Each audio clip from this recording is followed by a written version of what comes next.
My name is Mary, and I'm in my early 51s.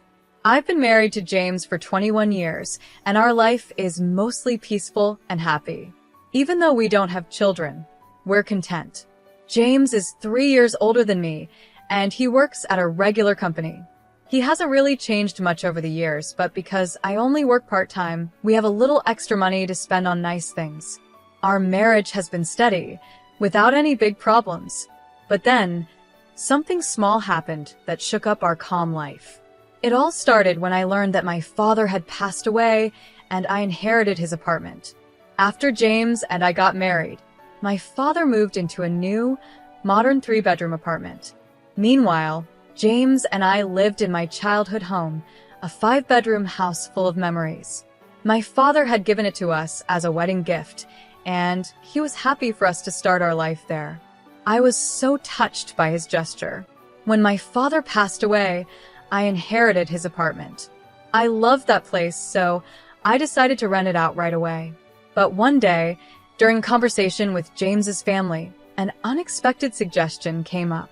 Someone said, Rachel and her kids are living in a small place. How about they move into Mary's 5-bedroom house? Rachel is James's younger sister.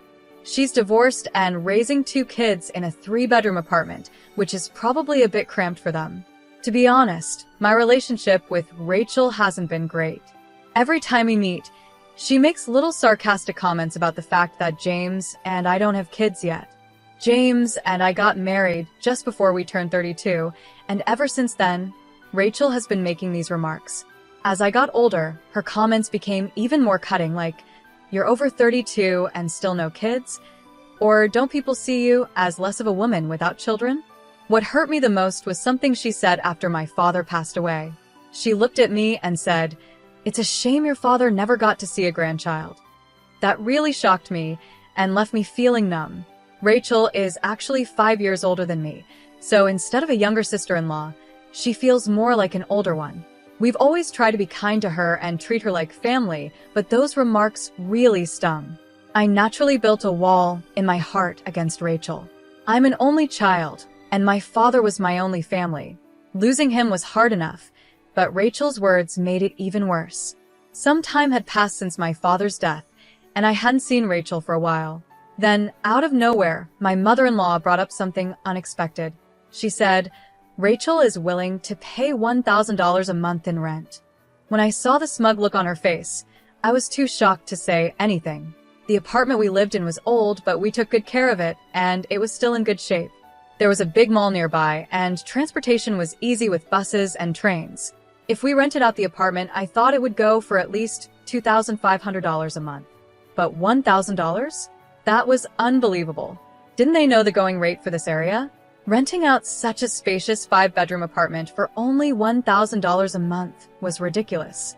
Maybe they thought I had agreed, because I didn't say anything right away. My mother-in-law seemed really excited about the idea and said, "You already have another apartment, right? You can live there instead. Even if you don't renew the lease, Rachel and her kids can move in, so it's all fine. How long is the contract?" James seemed excited too and added, "That's a great idea. The place your father lived is new and perfect for just the 2 of us."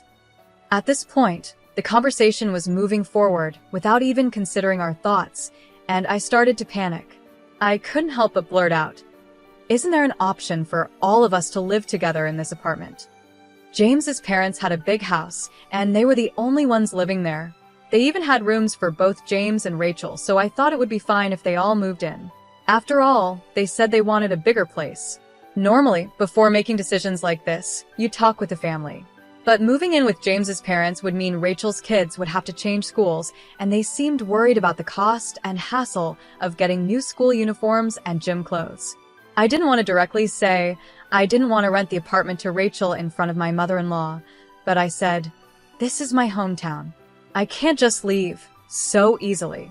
I left their house, but my mother-in-law said, "You don't have to decide right away," which made me feel like she wasn't giving up. When I got home, I asked James, "This apartment is special to us. Why are you so quick to decide to leave?" He seemed surprised and said, "Well, it's not a single-family home." I was shocked by his answer. Maybe because he grew up in a house, an apartment didn't feel like a real home to him. But I wished he could at least understand my feelings and apologize. Instead, I felt upset. I raised my voice and said, "This is my home, my apartment. Why are you making decisions without asking me?" James looked upset and replied, "We've been married for 21 years. Why are you saying my apartment? It's our apartment." I could hear the frustration in his voice. I wished he could understand how much this apartment meant to me as my special home. If he had hesitated about renting it to his sister, I might not have felt so hurt by his words. But in that moment, I felt deeply hurt. We tried to calmly talk about it many times after that, but it was difficult. James didn't seem to understand my feelings at all. He started calling me things like money-minded, stubborn, and selfish. As time went on, the distance between us stayed the same. During this period, I kept getting messages from my mother-in-law asking if we had made any progress on moving. The pressure from both my mother-in-law and James, who didn't seem to understand my perspective, wore me down. I felt like I was nearing my breaking point. Then one day, I was shocked to receive an email from Rachel. She wrote, "Why are you two, without kids, holding onto such a big space? You don't need it. Just move out."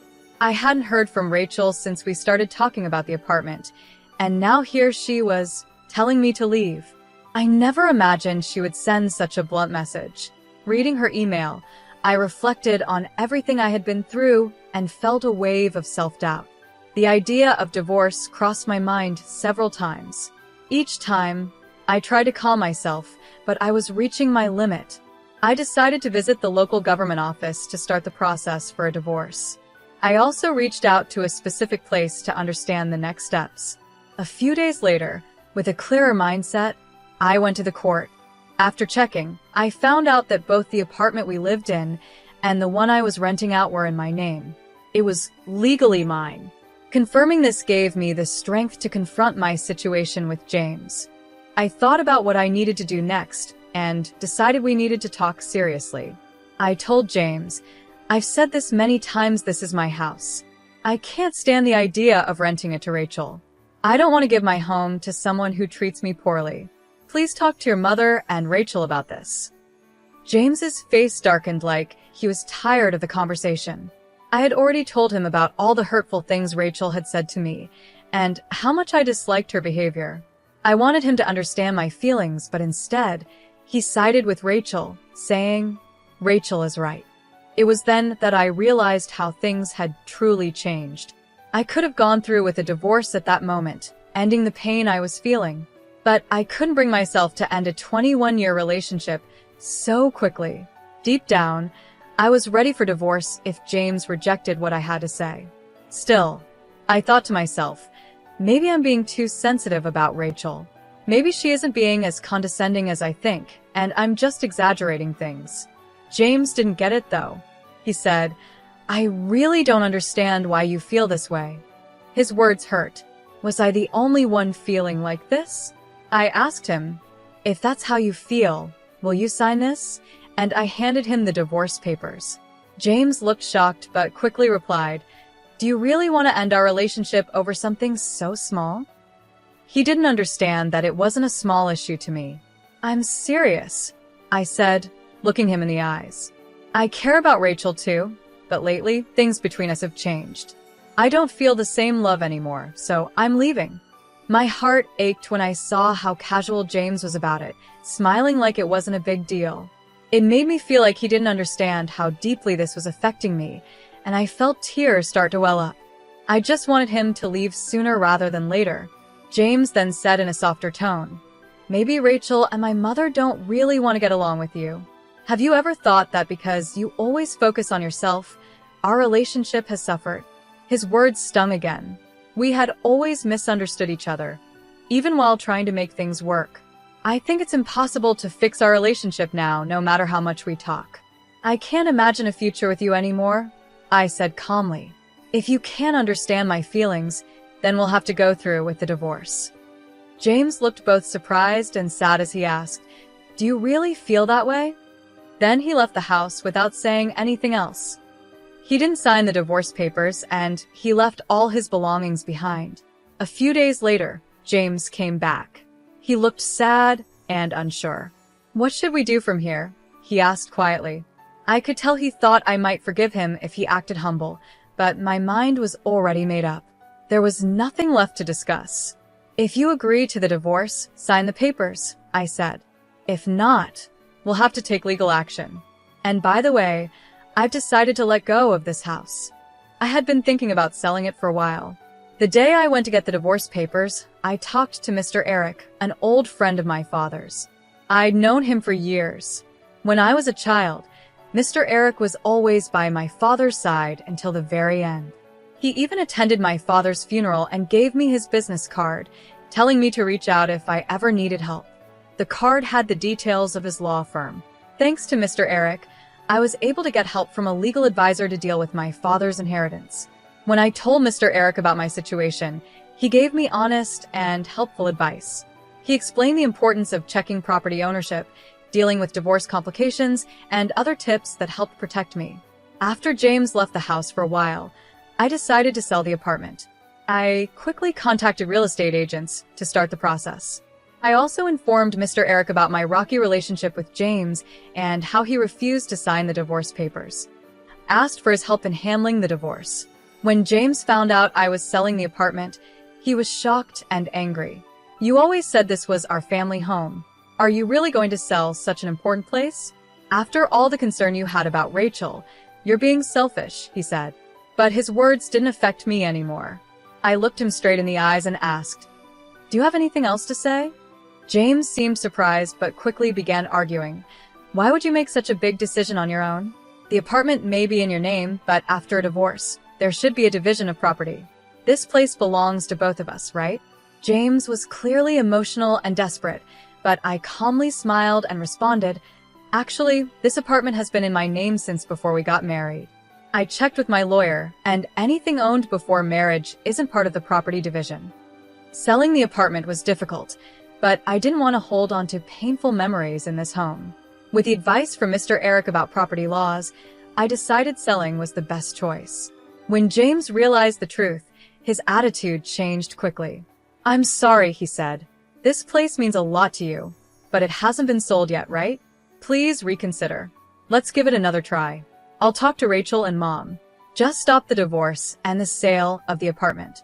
As I listened to him plead, I found myself wondering why I had stayed with him for 21 long years. I was shocked that I had chosen someone like him. "Don't try to act nice now. When we were together, you never stood by my side. The idea of starting over with you is impossible, so please leave. We both need to move on." He wasn't easily convinced, and this created a big gap between us. But after going through all the necessary steps, I was finally able to end our relationship. It felt like the start of a new chapter in my life. At first, being alone seemed scary, but I realized it wasn't as bad as I thought. Now I live in a new 3-bedroom apartment, living life the way I want. My mother is with me, and even though he's gone, I'm fine. Everything is okay. My husband once coldly said, "You're not needed here." That shocked me. I had been sending $3,100 every month to his parents, but it didn't matter to him. Then, to make things worse, my mother-in-law added, "A wife who can't do proper housework isn't needed," with a cold smile, almost as if she was happy to see me go. Realizing there was no point in trying to please these people anymore, I decided to leave. With a calm smile, I replied, "If that's what you think, then I'll go." My husband looked shocked. "My name is Lauren, and I'm a 35-year-old office worker. I met my husband Michael through a blind date set up by a friend. He was friendly and outgoing, and we hit it off quickly. We got married, and now we've been together for 3 years. We don't have any children yet.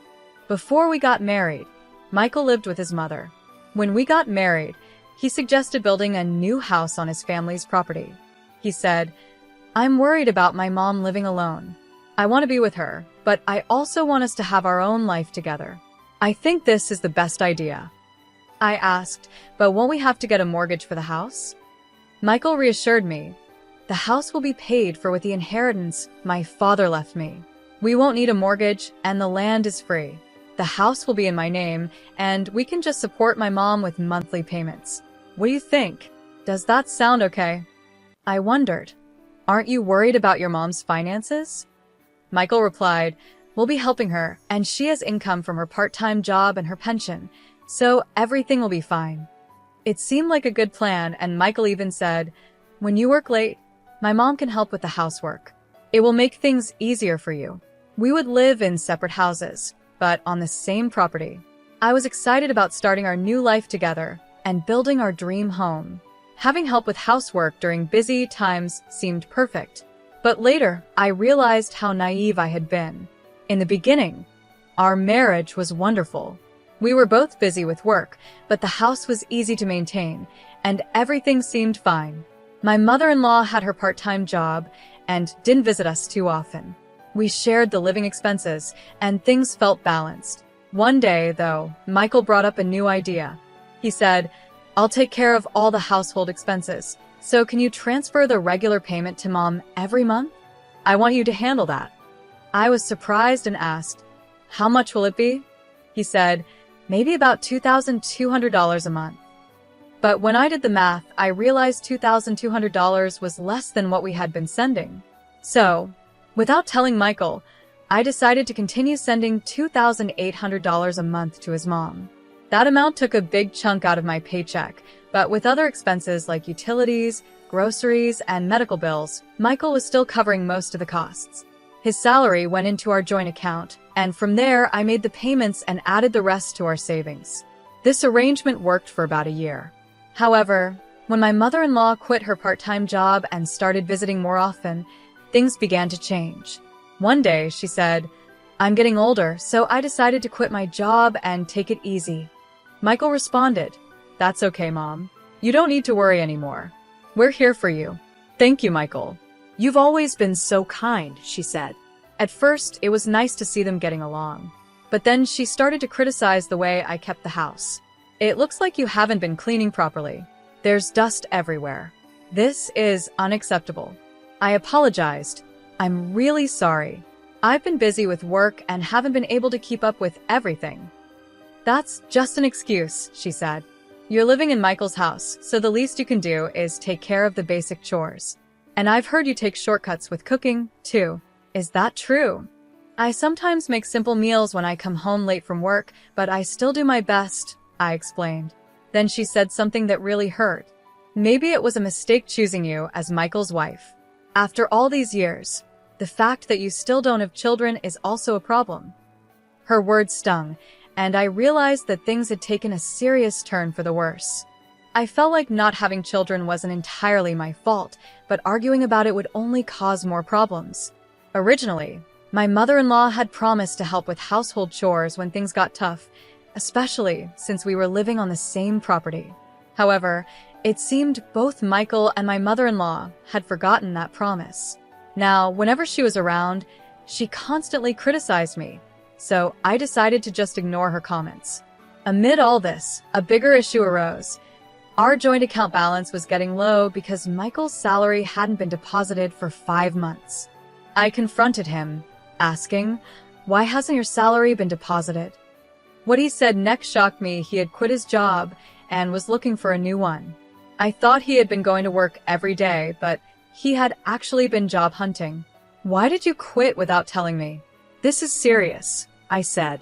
I'm sorry, I feel bad about it, Michael replied. My boss was always on my case, nagging me for every little mistake. Everyone makes mistakes, right? But he acted like I was the only one. Michael explained that a mistake he made caused the company a big loss, and while most bosses would give a warning, his didn't. I understood that his work environment was tough, but since he had already quit, we needed to figure out what to do next. Have you found any new job prospects? I asked. The problem is, I can't find a job that matches my skills, he said. At this point, shouldn't you just take a job, even if it's not ideal? We can't afford to be too picky right now, I suggested.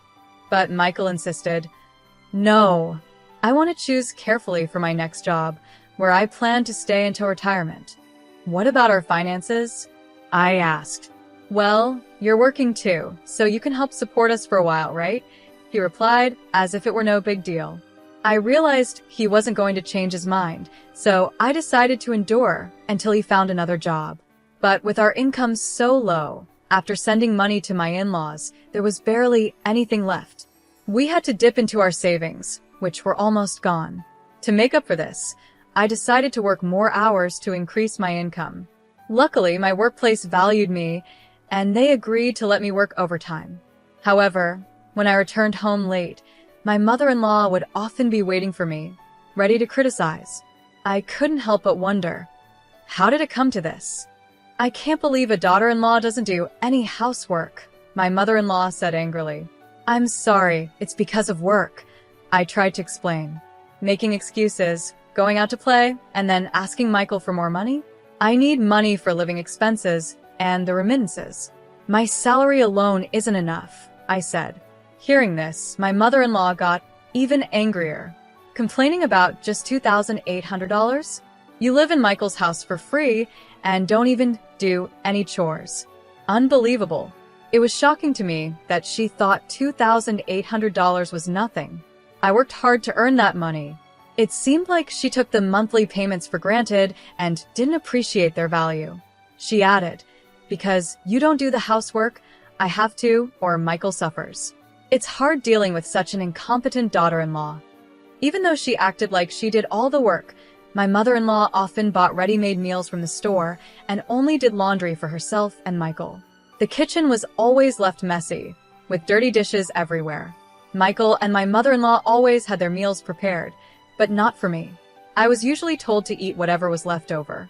Michael would just relax in front of the TV while I dealt with my mother-in-law's harsh words. Over time, my feelings for my husband started to fade.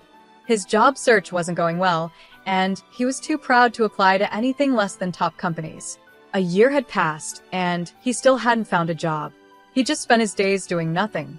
Hey, if this keeps up, we're going to run out of savings. Can't you get a part-time job to help with the bills? I asked him. Michael glared at me and said sharply, why should I get a part-time job? This house isn't even in your name, it's mine. You're just living here and can't even take care of me properly, so of course you have to pay the bills. I felt the future was looking bleak. I was paying for everything, our living expenses and the remittances to his mother, but there was a limit to how much I could earn. Remittances? It's just $2,800. Stop nagging me. If you don't like it, leave my house, he said angrily, hitting the table before walking out of the room. Michael dismissed the amount I worked hard to earn, calling it just $2,800. Our relationship had never been more strained. Then, unexpectedly, some good news came. Michael had a chance to get a job at a company run by his mother's friend. While the salary wasn't as high as his old job, I was just thankful he would be working again. The trial period was set for 5 months. Michael grumbled, I don't think this company is the right fit for my skills, but it's hard to say no since my mom introduced me. As long as you're willing to work, that's what matters. Do your best and aim for full employment, I replied. I never imagined that Michael's new job would cause more problems. At first, he left for work every morning with energy, but after a month, things changed. He started coming home late, and sometimes he didn't come home at all.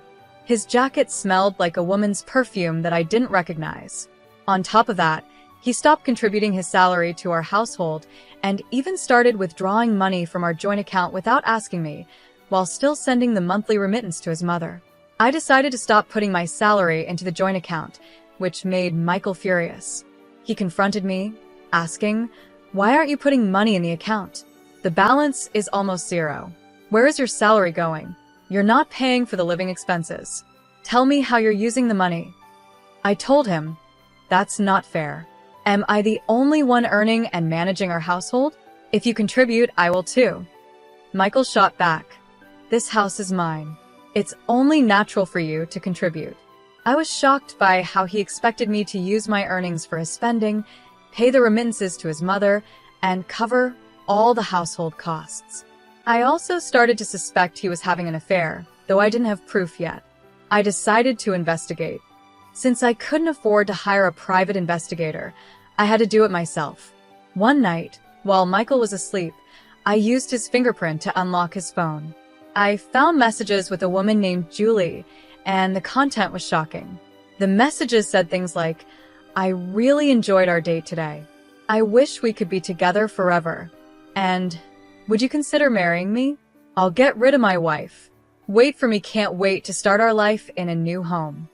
I took screenshots and saved the messages to my phone. I then decided to find out who Julie was. But before I could act on it, I came home from work one day to find bags piled up at the entrance. "What's all this?" I asked. Michael replied coldly, "I've decided to live with my mom instead of you, since you don't do the housework." "You made this decision without talking to me? This is my house too. You can't just make decisions like this," I said.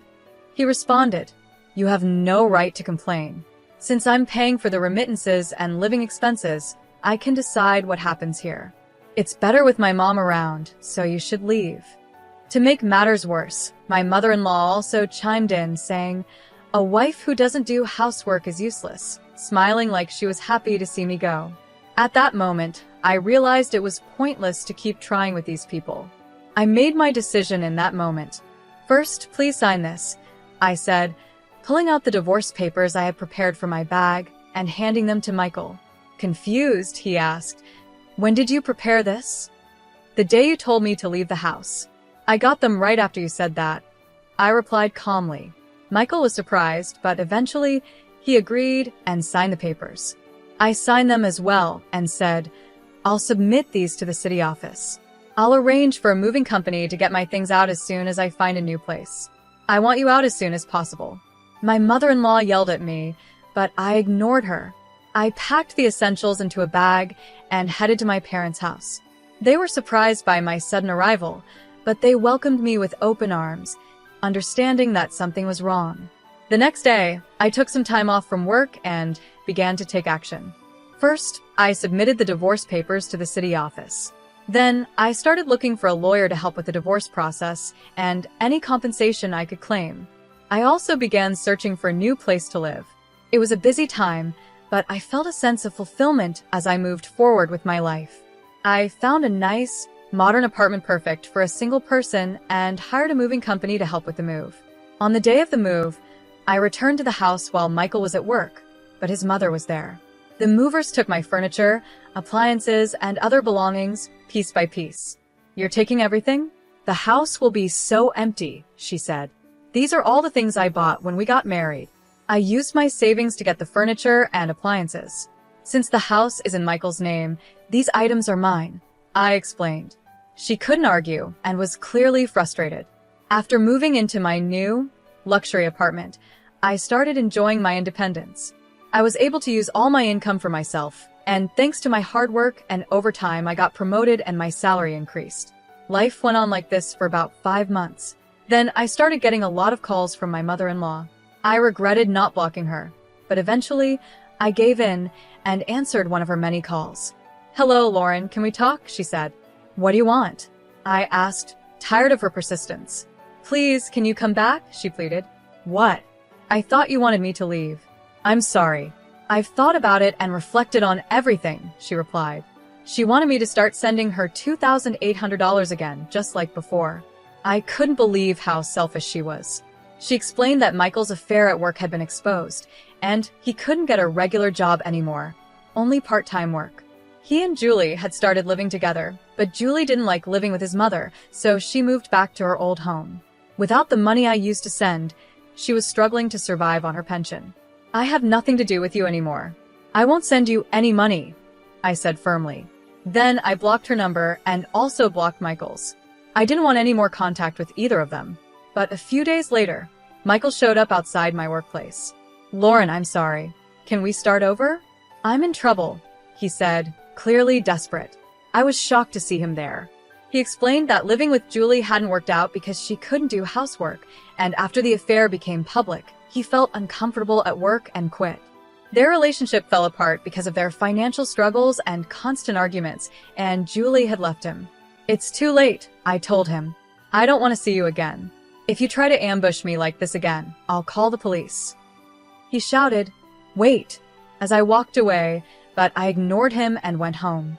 Later, with the help of my lawyer, I received $50,000 in compensation, and Julie paid me an additional $210,000. I heard that Michael was now working several part-time jobs to pay off his debts and had even resorted to shady ways of getting money. Meanwhile, my mother-in-law had gone back to working part-time and was living frugally. They were constantly blaming each other for their problems. Julie had started working night shifts to pay off her debts after quitting her job and breaking up with Michael. As for me, I've adopted a little dog and am enjoying peaceful, happy days in my new apartment, looking forward to whatever life has in store next.